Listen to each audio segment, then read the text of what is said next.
Every year, millions of people all over the world decide that now is the time. This is their year. They're going to change. They're going to improve their lives. They're going to transform.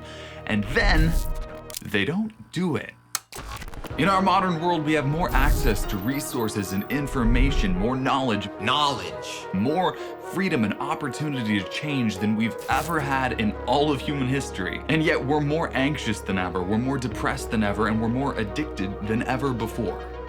Why? In this video, we are going to talk about self-sabotage. We're going to talk about why, sometimes even with all of the opportunity in the world, we still hold ourselves back, or why we sometimes intentionally put ourselves in worse situations. And we're going to talk about what we can do in order to stop. Because self-sabotage isn't what most people think it is. When we think of self-sabotage, we tend to think of alcoholism or drug addictions or compulsively shopping or eating disorders. But actually, all of these problems that we tend to see as self-sabotage are symptomatic. They are people self-medicating the underlying issue. That's what we're going to talk about in this video. I want you to imagine for a second that you are going on a hike. Life is a hike in this analogy. Now, right when you start off on this hike, your family hands you a rock, and this rock represents the behaviors you adopted as a little kid, how you thought you had to act in order to feel loved, what you think you're good at and bad at, the way you think you're supposed to act. This is the rock that you have in your backpack. Now, as you go along this hike, as you get older and older, people start to hand you more rocks. Your teachers, your friends, your coworkers, you start to pick up more and more of these rocks, more fragments of how you're supposed to be and what you are supposed to do according to these places and people. Now, as we go along collecting these rocks, something interesting starts to happen.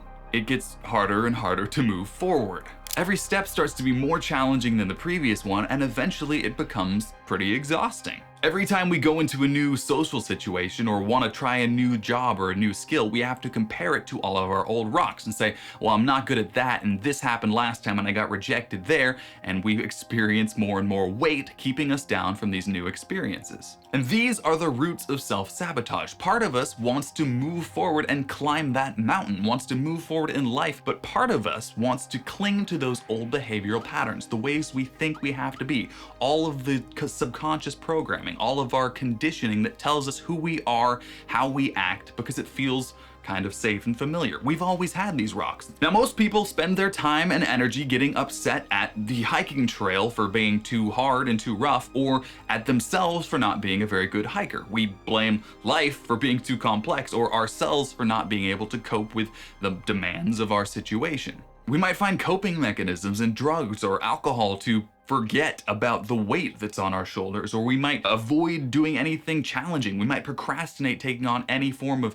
new difficulty because it looks like a really tall mountain and we don't think that we can drag our rocks all the way up there. Think of it like this. You want to achieve a goal in life, whether that's something financial or a relationship goal or just a personal lifestyle change, whatever, doesn't matter. You want to achieve a goal, that's great. So you decide you're in, you hit the gas, and you start moving toward it. This is where those rocks come in, all those beliefs and conditioned behaviors. So you start to think, maybe I'm not cut out for this. What are people gonna think? What if I screw it up? What if I fail? And so on and so forth. Even though we have one foot on the gas, subconsciously, we start to put our other foot on the brake. Part of us is committed to achieving whatever result, but the other half of our being at the same time is pushing on the brakes, slowing us down. Now, of course, we still want to achieve the goal, right? So we notice that we're slowing down and we get frustrated, so we slam on the gas even harder. And this causes that part of you that is hesitant or afraid to slam on the brakes even harder at the same time. Now you've got one foot on the gas all the way and one foot on the brake all the way.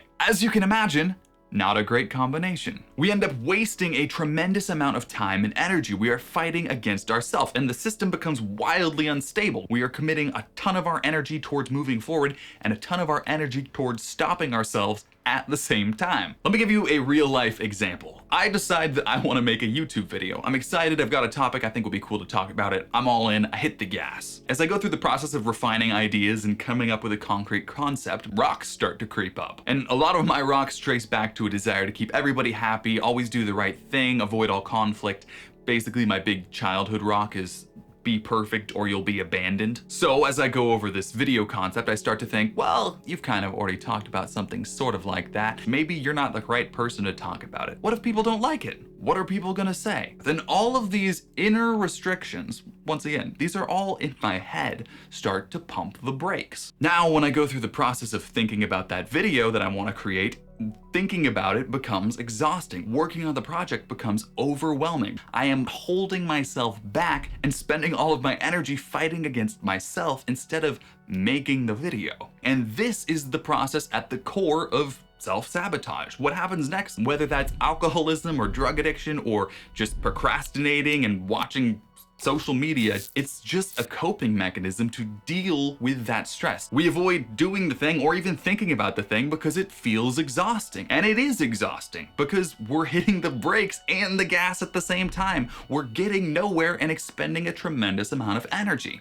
But the good news, and what we all need to realize, is that those limitations are not real per se. They are a function of those rocks we're dragging around. They are a function of our conditioning, of our mental programming throughout our lives, and the way we think we need to be, the ways we think we're supposed to act. And all of these meshes of limitations, I can't do this, must do this, have to do this, everybody's gotta like me, can't screw that up, oh, what if that person doesn't like it, what are they gonna think? Get superimposed on top of us trying to do anything. So we have to contend with 10,000 potential variables, and we strangle our own ability to move forward. So ask yourself what you would be capable of in life if you were able to free yourself from those limitations. Imagine how much lighter you would feel. It's like we are physically almost weighed down by these rocks. Even if they're mental or emotional, it has a sort of physical weight. Just imagine how much lighter you would feel if you were able to free yourself from those restraints. And to be fair, there are a lot of potential rocks. There are personality traits, there are habits, there are people in our lives, there are just the ways we think we have to be. And we accumulate all of these things into an idea of ourselves and then say, I have to be this way. I am these rocks.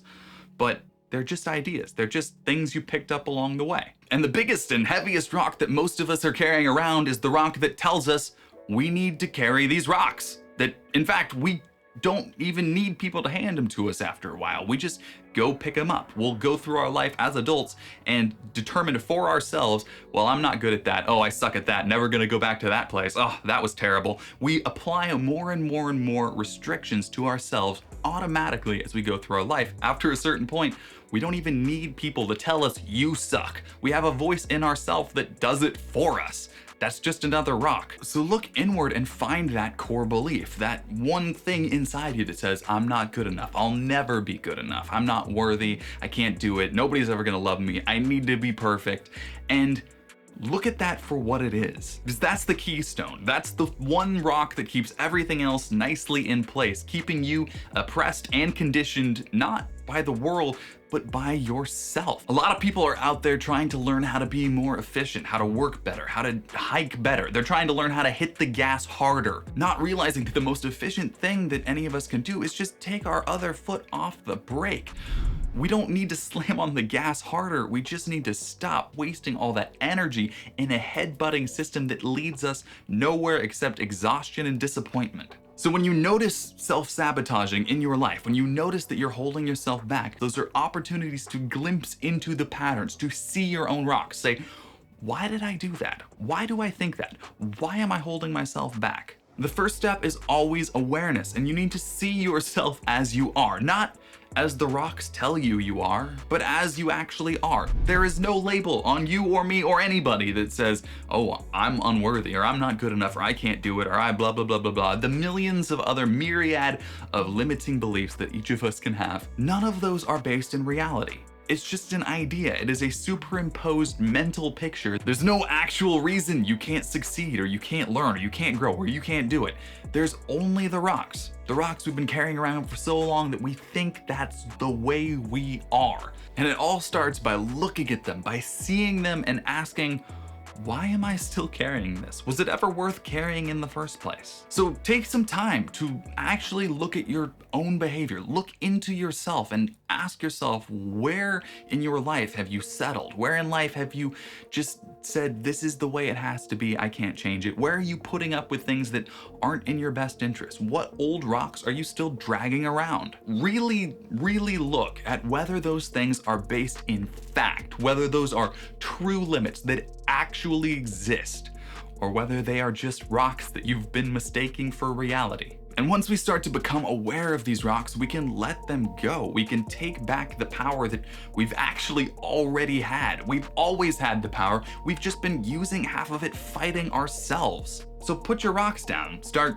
skipping along the trail again and smelling the flowers in life instead of focusing on dragging around a heavy backpack and being upset that you're dragging around a heavy backpack. If you think you've realized a few of the rocks that you've been lugging around but you're not 100% sure how to let them go, check out this video right here where I talk about 4 simple steps towards letting go. We talk about working through those challenging emotional patterns and how to let that energy out of your system. And if you think you've found that one keystone rock that goes all the way back to your childhood and has been informing your behavior pretty much your whole life, you're not sure what to do, check out this video right here where I talk about how to heal your inner child. And we go over the process by which you can find a wholeness that you probably didn't even know was possible as a result of filling in the gap that doesn't actually exist. Our minds are weird. Anyway, check those videos out.